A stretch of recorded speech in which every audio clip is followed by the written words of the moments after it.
आपके अपने चैनल समझ कर समझना में आप सभी का स्वागत है।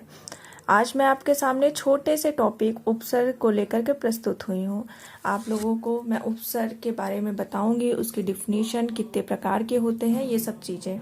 तो उपसर्ग की परिभाषा शब्द के आरंभ में लग करके उसके अर्थ में विशेषता ला देता है, उसे उपसर्ग कहते हैं।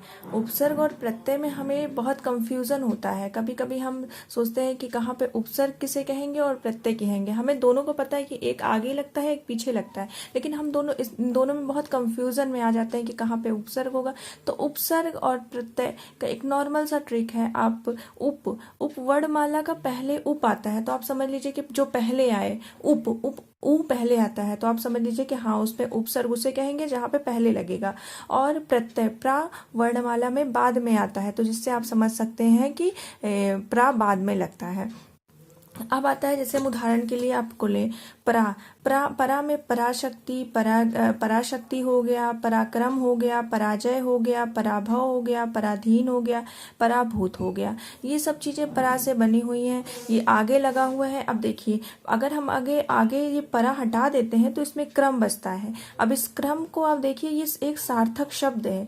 तभी ये जो है, कोई पीछे वाला अगर हम किसी में उपसर्ग लगाते हैं तो उपसर्ग को हटाने के बाद भी एक सार्थक शब्द बनता है, जिससे हम समझ सकते हैं कि हाँ, ये उपसर्ग सही है, ये शब्द सही है।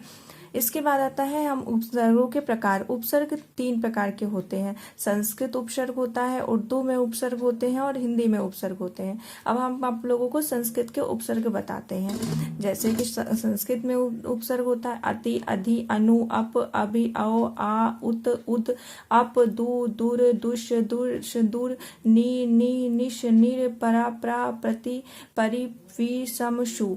अब इसका आप इसे ऐसे आप इकट्ठा मत याद करिए, इसे 4-4 के जोड़े में बनाइए। जैसे अति, अधि, अनु, अप, फिर अभि, आओ, आ, उत।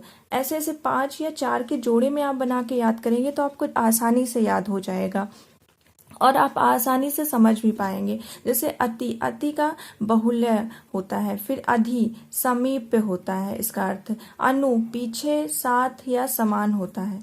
अप दू हीनता या फिर विरुद्ध होता है। अभि का अर्थ होता है और या समीप। औ का अर्थ होता है दूर या नीचे। आ का अर्थ होता है तक, कम, इधर।